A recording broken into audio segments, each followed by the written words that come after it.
तो कहानी की शुरुआत होती है सुबह के 6 बजे। पुलिस एडी मिलर के घर पे जबरदस्ती घुस जाती है। एडी घबरा जाता है और कहता है कि आपको जरूर कोई गलत फहमी हुई होगी, आप किसी के घर में नहीं आ सकते। तो ऑफिसर लोग इन्हें सर्च वारंट दिखाकर कहते हैं हम सही घर में आए हैं, आपका बेटा जिमी कहाँ है। अब लोग आगे बढ़कर खुद ही जिमी के रूम में चले जाते हैं और जिमी से कहते हैं जिमी सुबह के 6:15 बजे हम तुम्हें मर्डर के इल्जाम में गिरफ्तार कर रहे हैं। वो जिमी से कहते हैं कि अगर तुम्हारे पास कोई भी नोकीली चीज या हथियार है तो वो तुम हमारे हवाले कर दो। जिमी बेड से उठ जाता है, उसकी पैंट इस टाइम गीली थी, इसीलिए लोग ने कहा क्या मैं तुम्हारे डैड को बुलाऊं। उसके डैड जिमी की पैंट चेंज करवाते हैं, जबकि पुलिस वाले अब पूरे घर की तोड़फोड़ करते हुए वहां से सबूत इकट्ठे करने लग जाते हैं। ऑफिसर मिशा मिलर फैमिली को बताती है कि हमने आपके बेटे को मर्डर के इल्जाम में गिरफ्तार किया है। इधर जिमी पुलिस की गाड़ी में डैड डैड चिल्लाता रह गया। अब पुलिस स्टेशन जाकर उन्हें सार्जेंट से मिलवाया जाता है।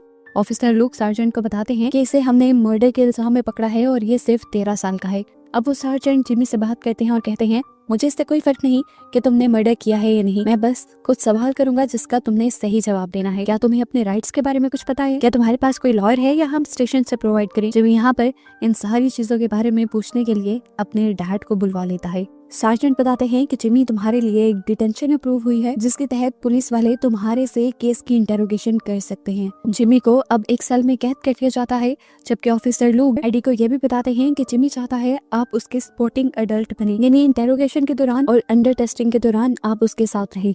इसके बाद एक डॉक्टर जिमी के पास आती है और उससे कुछ सवाल करती है, जैसा कि उससे पूछते हैं कि तुम्हें पता है कि गिरफ्तार होने का क्या मतलब है। जिमी आंसर करता है हाँ, इनको लगता है कि मैंने एक मर्डर किया है। वो अगले सवाल करती है तुम्हें लॉयर की जरूरत क्यों पड़ सकती है? तो जिमी बताता है ताकि मैं प्रेशर में आकर कोई गलत जवाब न दूं। इस तरह के सवाल करके वो जिमी की मेंटल कंडीशन का अंदाजा लगा रही थी और बाहर जाकर वो ऑफिसर को बताती है कि बच्चा मेंटली बिल्कुल स्टेबल है। उसके चले जाने के बाद जिमी अपने डैड से कहता है डैड मैंने कुछ नहीं किया, क्या आपको तो मेरे पे बिलीव है ना? उसके डैड इमोशनल हो जाते हैं और कहते हैं जिमी मुझे तुम पे अपने से ज्यादा भरोसा है। उसके बाद ऑफिसर लोग एक लॉयर अरेंज करके लाते हैं जो पहले जिमी के डैड और फैमिली से मिलते हैं और फिर ऑफिसर से जिमी की केस के बारे में डिटेल्स लेना शुरू करते हैं। जिमी के प्रोटोकॉल्स के बारे में पूछते हैं कि जैसा कि जिमी को उन्होंने टॉर्चर तो नहीं किया, जिमी को खाना दिया या नहीं। इसके बाद जिमी को बुलाया जाता है, उसकी पिक्चर्स ली जाती हैं, जिमी अपने लॉयर से मिलता है और उसके बाद उसका मेडिकल टेस्ट किया जाता है जिसमें उसका डीएनए चेक किया जाता है, उसके फिंगरप्रिंट्स चेक किए जाते हैं और ब्लड टेस्ट लिया जाता है। इसके बाद पुलिस ऑफिसर्स आकर जिमी से उसके फोन का पासवर्ड मांगते हैं, लेकिन जिमी का लॉयर ऐसा करने से मना कर देता है। जिसके बाद पुलिस ऑफिसर्स जिमी को उसके सारे कपड़े उतारने को कहते हैं। ये सुनकर एडी यानी जिमी के डैड गुस्से में आ गए, तो लॉयर ने समझाया कि ये प्रोटोकॉल है, हम पुलिस ऑफिसर्स को इसके लिए मना नहीं कर सकते। बाकी सभी लोग अब मुंह उधर कर लेते हैं, जबकि जिमी के डैड के सामने ही पुलिस वाले जिमी के कपड़े उतार कर उसकी पूरी बॉडी को चेक करते हैं, क्या उस पे किसी किस्म के टॉर्चर या खरोच वगैरह के निशान तो नहीं। अपने बेटे के इस तरह के फिजिकल ट्रायल से एडी बिल्कुल टूट चुका था। इसके बाद पुलिस ऑफिसर्स ये वाले कपड़े भी अपने साथ ले गए थे और जिमी को पहनने के लिए दूसरे कपड़े दे दिए गए थे। इसके बाद लॉयर जिमी को बताते हैं कि उन्हें पुलिस इंटेरोगेशन के दौरान सब कुछ हैंडल कैसे करना है। वो कहता है कि तुमने मोस्टली सवालों में नो कमेंट कहना है, लेकिन हर सवाल में भी तुम ऐसा नहीं कह सकते वरना तुम फंस जाओगे। जिन सवालों के जवाब आसान हो वो तुम दे सकते हो, लेकिन जो सवाल तुम्हारे केस के मुतालिक हो उन पे नो कमेंट कह देना। इस टाइम पे मैं और तुम्हारे डैड तुम्हारे साथ होंगे तुम्हें डिफेंड करने के लिए, तुम पे कोई भी प्रेशर नहीं बनाएगा। इंटेरोगेशन का सिलसिला शुरू हो जाता है। पहला सवाल उससे किया जाता है कल रात तुम कहाँ थे, क्या कर रहे थे? जिमी नो कमेंट कह देता है। ऑफिसर लोग बताते हैं कि हमने तुम्हारी स्कूल से रिपोर्ट भी मंगवाई, तुम्हारी एजुकेशनल प्रोग्रेस काफी अच्छी है, लेकिन तुम्हारा बिहेवियर काफी दिनों से बुरा है, क्या मुझे बता सकते हो क्यों? वो जवाब देता है पता नहीं। अब ऑफिसर लोग उससे उसके दोस्तों के नाम पूछते हैं, लेकिन जिमी कहता है नो कमेंट। ऑफिसर कहते हैं तुम हमें बता सकते हो, उनको इससे कोई मसला नहीं होगा, पर जिमी जवाब देता है जो आपने मेरे साथ किया उसके बाद तो मैं बिल्कुल भी नहीं बताऊंगा। अब ऑफिसर्स उसके सामने कुछ अडल्ट कंटेंट की पिक्चर्स रखते हैं जो उसके इंस्टाग्राम हैंडल पे थी और उस पे बहुत सारे लाइक्स और कमेंट्स पे आए थे। ऑफिसर्स पूछते हैं जिमी ये सब क्या है, क्या तुम्हें इस तरह की लड़कियों को देखकर अट्रैक्शन फील होती है? जिमी हाँ में जवाब देता है। तो ऑफिसर दूसरा सवाल करते हैं कि तुम्हें ऐसी ही कोई दोस्त चाहिए? जिस पर जिमी जवाब देता है नहीं, ये सब मुझसे काफी बड़ी हैं।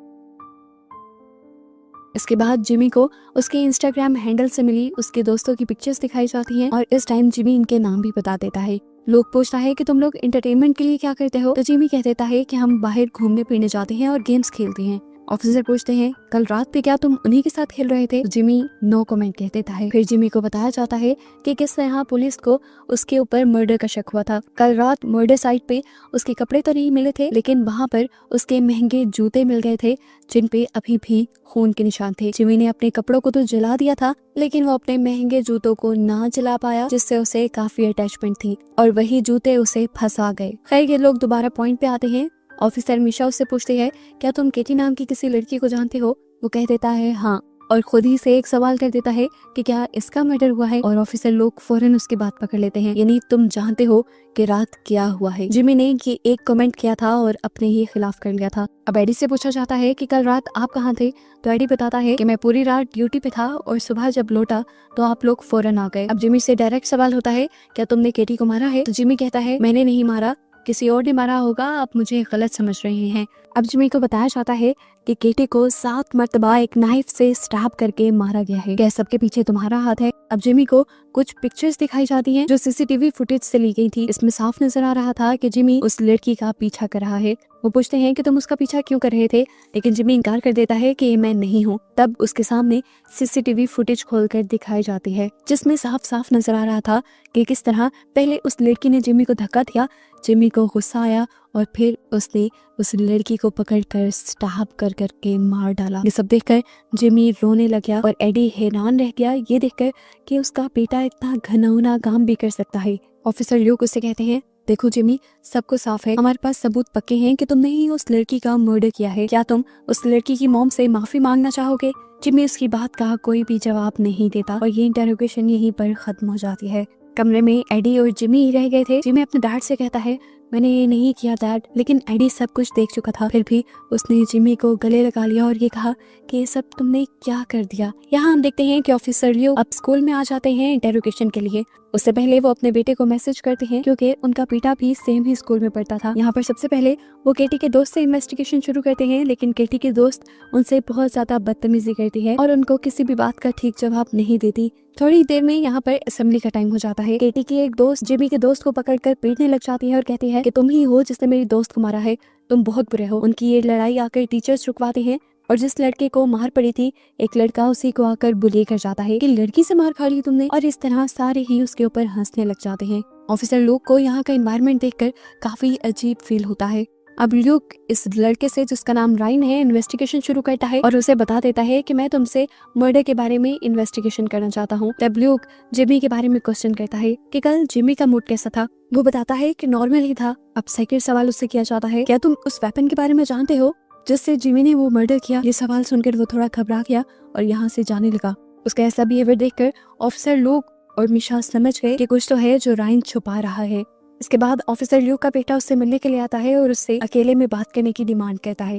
इसका नाम एडम था और एडम ऑफिसर ल्यूक से कहता है कि मैं आपकी हेल्प करना चाहता हूँ इस केस में। वो ऑफिसर ल्यूक को जिमी का इंस्टाग्राम चेक करवाता है, जहाँ ऑफिसर देखते हैं कि केटी जिमी को बुली कर रही थी। वो उसे इंसल्ट कर रही थी, गाली दे रही थी, एक तरह का चैलेंज दे रही थी कि उसके साथ कभी कोई रिलेशन नहीं बनाएगा, उसकी शादी नहीं होगी। जिसने भी केटी का कमेंट लाइक किया था वो सभी केटी का साथ दे रहे थे, यानी ये सब लोग मिलकर जिमी को बुली कर रहे थे। एडम ऑफिसर ल्यूक से कहता है मैं आपको ऐसे बहुत से कमेंट दिखा सकता हूँ, आपको इस चीज को भी नोटिस में लेना चाहिए। ऑफिसर ल्यूक पूछते हैं क्या तुम्हें भी यहाँ के लोग ऐसे ही बुली करते हैं, लेकिन एडम बताता है नहीं, मेरे साथ ऐसा कुछ नहीं है। ऑफिसर ल्यूक ऑफिसर मिशा के पास आकर कहते हैं इंस्टाग्राम को लेकर हमने जितने अंदाजे लगाए थे वो सब गलत थे। यहाँ पर जिमी नहीं गलत बल्कि केटी गलत है। वो अपने साथियों के साथ मिलकर उसे बुली किया करती थी। ये चीज प्रिंसिपल भी सुनती है और इस बात का काफी अफसोस करती है।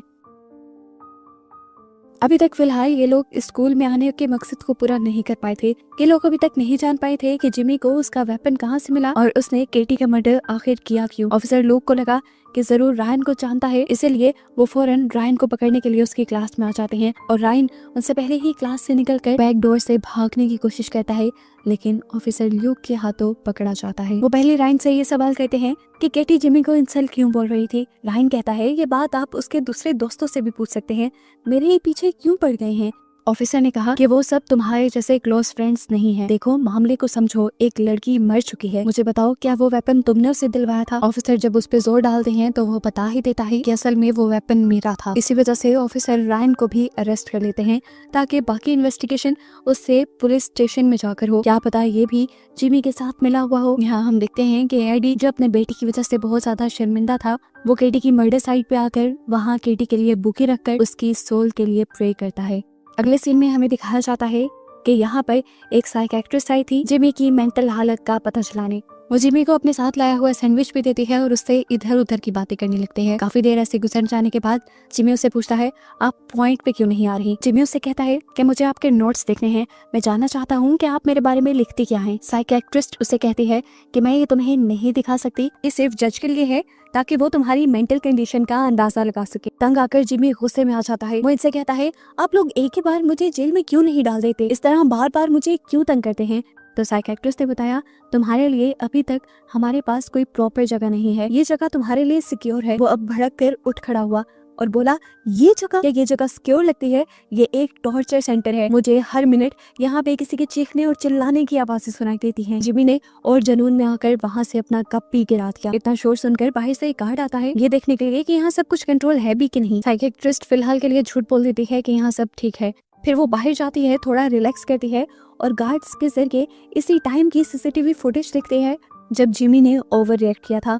वो उसकी बॉडी लैंग्वेज के जरिए उसे समझना चाह रही थी। इसके बाद वो गुस्से में कमरे में आई और उसने जिमी से कहा मैं यहाँ पे तुम्हारा कन्फेशन लेने नहीं आई, मुझे बस तुम्हें समझना है, ठीक है? अब जो आप सवाल करेंगी मैं उनका ठीक ठीक जवाब दूंगा। वो सबसे पहले जिमी से सवाल करते हैं कि आपके डैड का आपकी मॉम के साथ कैसा बिहेवियर है। वो कहता है कि सबसे मेरे डैड का कोई ताल्लुक नहीं। अब साइकियाट्रिस्ट उससे पूछते हैं क्या तुम्हें कोई लड़की पसंद करती है? जिस पर वो भड़क सा जाता है और कहता है लड़कियां मुझे पसंद नहीं करती, बल्कि वो तो मेरे करीब आना भी पसंद नहीं करती क्योंकि मैं बदसूरत हूँ। साइकियाट्रिस्ट जवाब में कहती है ओ तो फिर तुम्हें कैसा फील होता है? उसकी ये बात जिमी को बुरी लग जाती है और जिमी कहता है आपको मुझसे ये सवाल नहीं करना चाहिए था, आपको मुझे तसल्ली देनी चाहिए थी कि नहीं ऐसा नहीं है, तुम प्यारे हो। क्या आप नॉर्मल लोगों की तरह बात नहीं कर सकती? आपको पता भी है कि बदसूरत होना कैसा होता है? जिमी कहता है दूसरा साइकियाट्रिस्ट आपसे बेहतर था, कम से कम वो मेरा पॉइंट समझ आता था। तब साइकियाट्रिस्ट ने कहा कि जज को 2 लोगों की ओपिनियन चाहिए। ये बात सुनते ही जिमी अग्रेसिव होकर उठ खड़ा हुआ और दोबारा से चिल्लाने लगा। शोर सुनकर एक सिक्योरिटी गार्ड अंदर आता है और जिमी को कंट्रोल करने को कहता है। ये देखकर बड़े ही उसीले अंदाज में साइकियाट्रिस्ट से कहता है ये क्या बात हुई? क्या आप कोई महारानी है जो आपका सिक्योरिटी गार्ड मुझे आपसे आराम से बात करने को है? वो गुस्से में अब इधर उधर टहलने लगा, जबकि अब ये साइकियाट्रिस्ट भी उससे बहुत ज्यादा घबरा रही थी कि कहीं ये उसके साथ कुछ गलत ना कर दे। गुस्सा ठंडा होते ही जिमी वहाँ पर बैठ गया। साइकियाट्रिस्ट अपना सेशन दोबारा शुरू करती है और जिमी से कहती है कि पिछले सेशन में तुमने कहा था कि तुम तीनों दोस्तों को स्कूल में कोई पसंद नहीं करता था, बच्चे तुम तीनों को ही बुली करते थे, विंडोज से तुम्हारे ऊपर थूक भी फेंकते थे और तुम्हें मारा भी जाता था। क्या ये बात सच है? जिमी कहता है हाँ सच है। वो अब जिमी से पूछते हैं तुमने बहुत सारी मॉडल्स को अपनी इंस्टा पर पोस्ट किया है, क्या तुम्हें वो अच्छी लगती हैं? और तुमने अपनी भी तो एक पिक्चर पोस्ट की है, क्या ये सोचकर पोस्ट की है कि लोग तुम्हें पसंद करने लगेंगे और लड़कियां तुम्हारी तरफ अट्रैक्ट होंगी? तो जिमी ने इस बात से साफ इनकार कर दिया। तो अब साइकियाट्रिस्ट उसके पास उसी की इंस्टा हैंडल के कुछ कमेंट्स लेकर आई जिनमें केटी के भी कमेंट्स थे। इस कमेंट में केटी जिमी को बुली कर रही थी और उसे बहुत सारे लोगों ने लाइक किया था, यानी बहुत से लोग केटी का साथ दे रहे थे। साइकियाट्रिस्ट ने पूछा क्या ये उसने सिर्फ तुम्हारे ही साथ किया था या किसी और के भी साथ?